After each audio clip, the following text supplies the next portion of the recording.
is the rise and fall of history's most powerful couple. Their fall wouldn't be because of an affair, but instead of an empty cradle.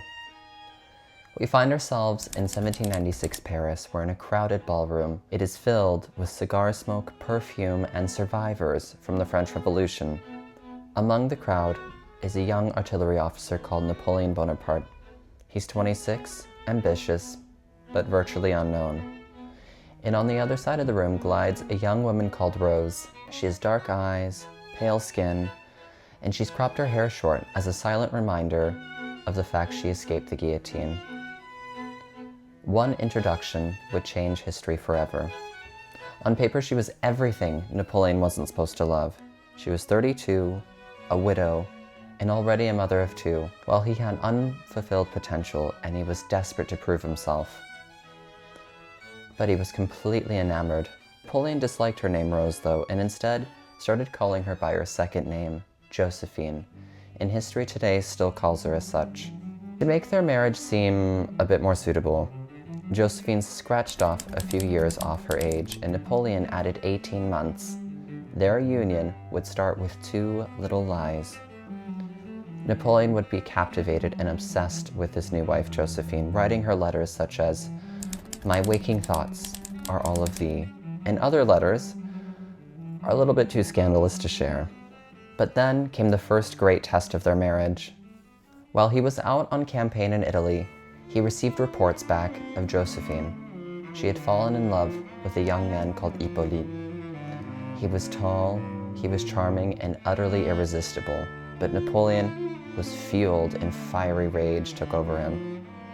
When he came home, he had her things thrown onto the street and the doors locked. She and her children were not to be permitted in the house. For hours, from midday till sunset, they banged at the doors, pleading, begging that he open them. But then, it was the cry of the 2 young children, and Napoleon's facade broke. He would open the doors for Josephine, but the terms of their relationship would be changed forever. As Napoleon's victories multiplied, so did his power, and where he struggled to win people over, Josephine would save the day. Her elegance and charm softened them in a way that Napoleon couldn't. Together, they would walk into Notre Dame Cathedral as Madame and Monsieur Bonaparte, and later that day they would walk out as Emperor and Empress of France, and they would seem destined to build a dynasty. But with crowns come heavy responsibility. France needed an heir, and year after year, none came. Josephine did everything she could. Healing waters, remedies, but nothing worked. Then came the biggest shock.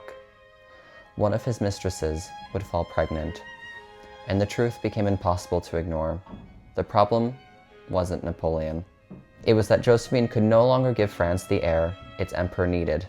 So in 1809, they signed the divorce decree that neither wanted.